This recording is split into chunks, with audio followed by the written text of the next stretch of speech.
Welcome back, ladies and gentlemen. It's time for our daily press review, and we're glad to be joined this morning with our expert, Mr. Mohammed Sheta, media expert. Good morning, sir. A very good morning to you and to your viewers. Thank you for having me.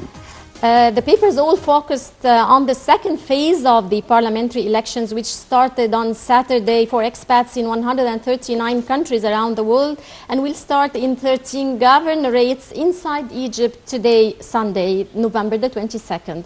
And we start from Al Ahram, and we read the second phase of the parliamentary elections today. The Ministry of Interior vows to punish outlaws and big turnout by expats.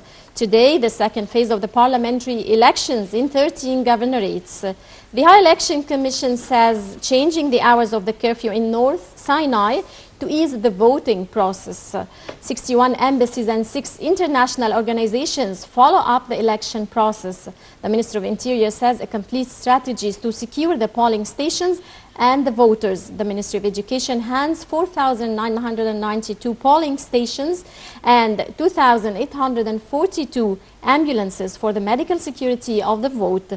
Still with the same issue, and from Al Masri Al Yom front page, we read the parliament is about to be completed and Al-Sisi a voter for the first time, amending the curfew hours in North Sinai and positive participation by expats. The president participates for the first time in his life in the parliamentary elections. The Foreign Ministry says an increase in the percentage of participation of expats. Sir, and as we see, most of the newspapers today focused, of course, on the second phase of the parliamentary elections. How do you see the voting turnout so far that started yesterday for expats? So far, what we heard from the different embassies and the representatives and speakers of the embassies abroad, that the turnout has been quite positive so far. I hope it will improve even better, not only outside Egypt but also inside Egypt. It's a very good sign that the president himself participates for the first time in the parliamentary elections, because I think this will give a motivation and will encourage people to really go and vote themselves. I hope that our new members of the parliament will focus on two main things. First of all, we need to create a fruitful and productive environment for the investors. This is the most important thing, because we need to increase the investment inside Egypt, not only from the Egyptian investors, but also creating an attractive environment for the foreign investors. Do you think completing the third step on Egypt's roadmap after the June 30 revolution would help in creating more investment opportunities and would pave the road for investors to come to Egypt? Definitely, but this is not the only thing which will attract investors. Investors are very pragmatic when they take a decision to invest in a certain country. Of course, this will give them a kind of a security that Egypt has been on the right path so far, and that it is a state of law. So this is the most important thing.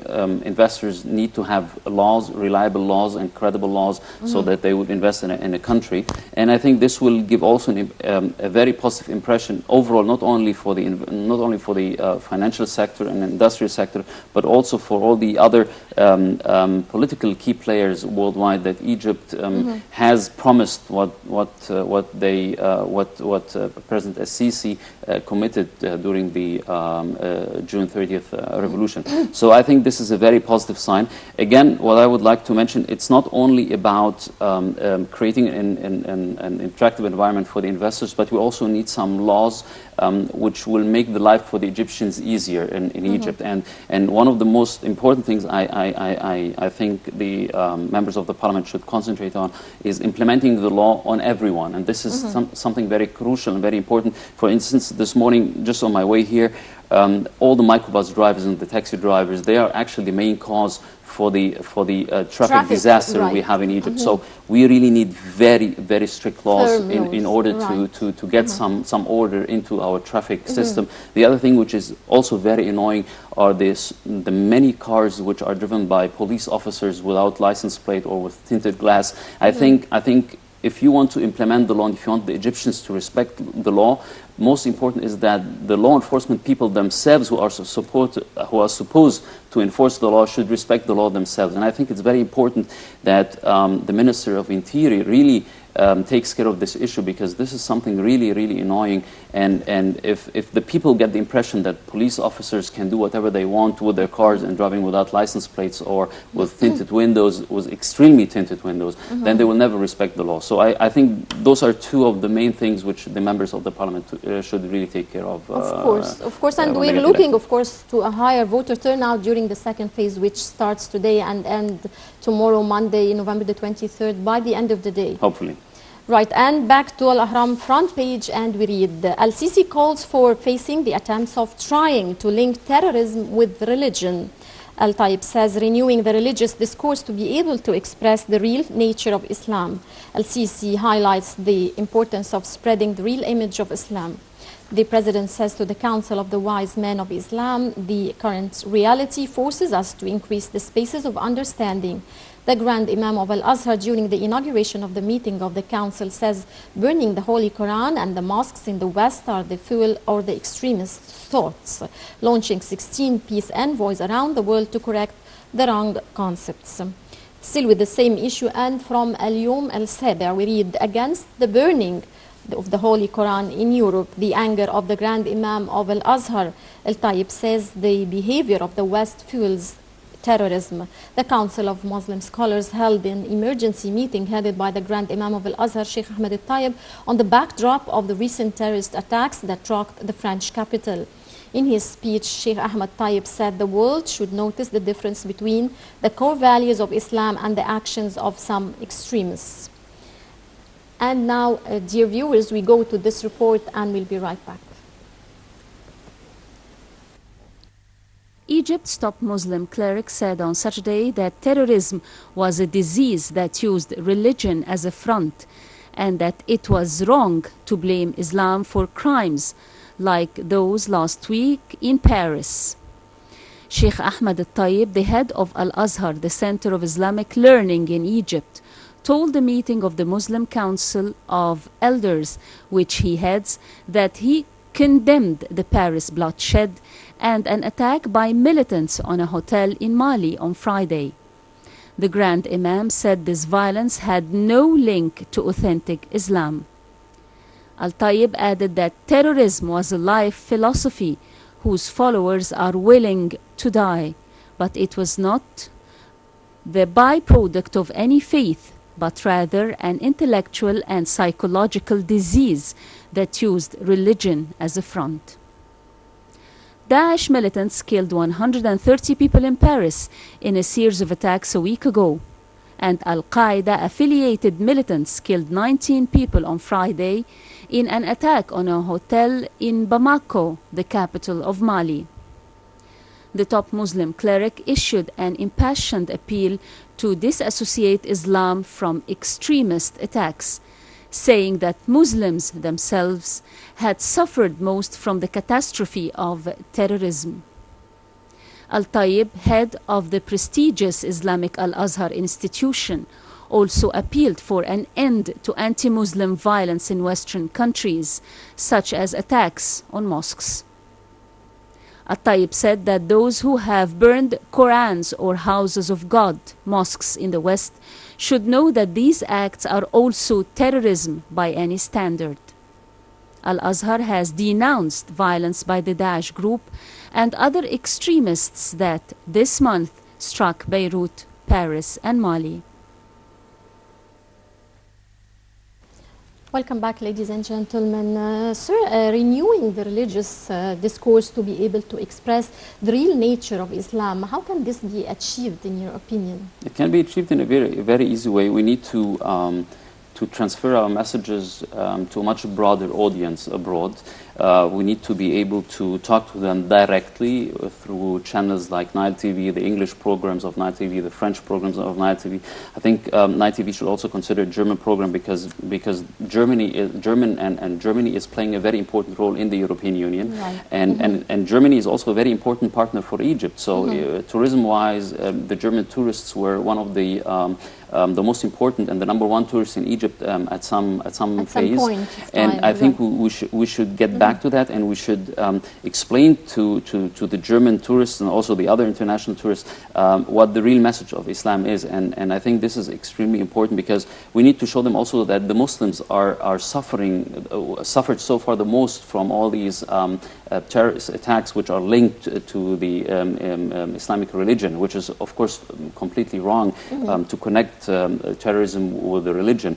And of course the right far extremists in Europe, like Marine Le Pen in France, for example, or in Germany, they will use of course this in order to tackle issues like the refugees, for example, and all the other terror attacks which took place recently in Paris and other capitals in Europe. Right, and back to Al-Ahram, page 6, and we read, in his meeting with a delegation from the U.S. Congress members, El-Sisi says the military ties with the United States is a main base in facing the different challenges. The congressional delegation says Egypt achieved great progress in March for political and economic reform. President El-Sisi held a meeting on Saturday with a visiting U.S. congressional delegation headed by Robert Whiteman, the head of the military subcommittee. The meeting was attended by Foreign Minister Sameh Shoukry and the American ambassador in Cairo, Robert Beecroft. Sir, how do you see the importance of these meetings, of course, with the American side and its effect on the political status in Egypt? Of course, this is a very important meeting because, as we know, the U.S. Congress is extremely influential in Egypt. So it's always good to meet with them directly and discuss with them the important issues directly, because like I said, they have an extremely huge influence inside the United States, and also they have a huge influence on the President of the United States himself. Right, and from Al-Ahram, page 3, we read, Shoukry in South Korea to prepare for the visit of President El-Sisi. Foreign Minister Sameh Shoukry kicked off an Asian tour on Saturday, which will take him to South Korea and Japan. Ministry spokesman Ahmed Abu Zaid said that Shoukry's 7-day tour will start with South Korea, where he will meet with officials from several economic institutions, including auto giant Hyundai and electronics company Samsung.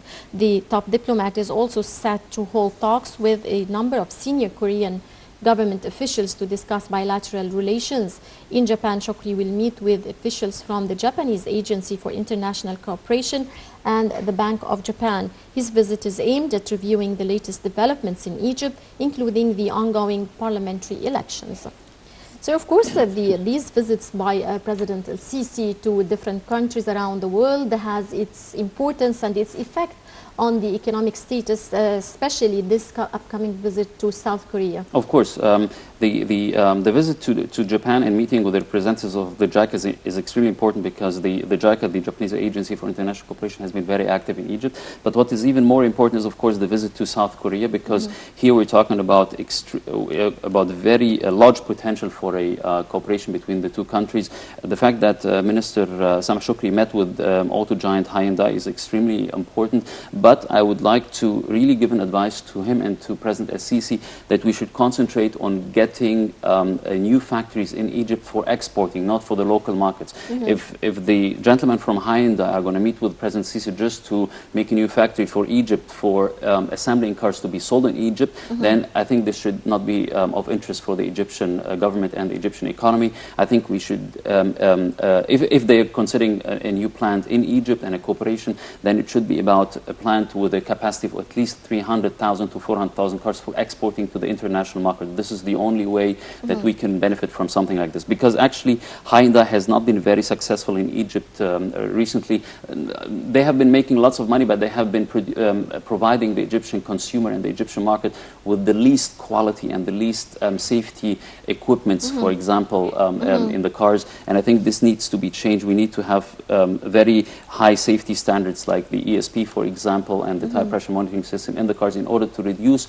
the road fatalities which we have in Egypt, because most of the cars which are involved in accidents in Egypt are some of those kinds which lack the least of the active and passive safety features. So I hope the meetings will be productive and will be fruitful, and I hope that we can really see a development in the automotive sector in Egypt after the President Sisi's visit to South Korea. Of course, we're looking forward, of course, to more economic cooperation with South Korea and Japan Of also. course.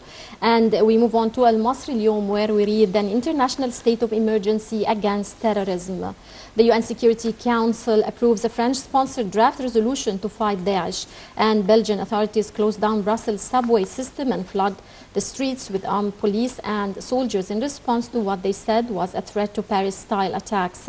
The decision to raise the threat alert to the highest level in the Belgian capital came as the manhunt continued for a suspect missing since the carriage in neighboring France. The U.S. Embassy in Belgium urged Americans in the country to shelter in place and remain at home, while the U.S. European Command issued a 72-hour travel restriction for U.S. military personnel to travel to Brussels, a city of more than 1 million that's home to the headquarters of the European Union, the NATO alliance, and offices of many multinational corporations.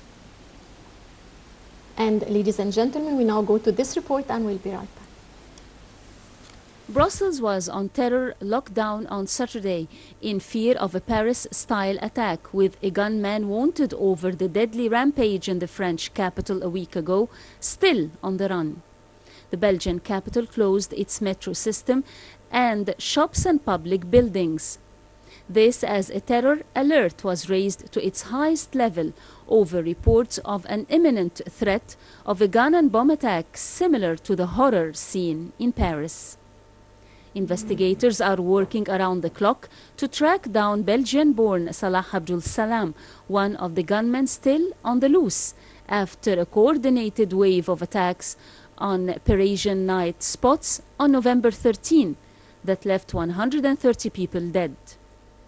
Belgium-based militants are increasingly at the heart of the Paris probe, and police have intensified raids in the city's immigrant districts in a rush to stop more Daesh-inspired attacks that have killed hundreds around the world in recent weeks.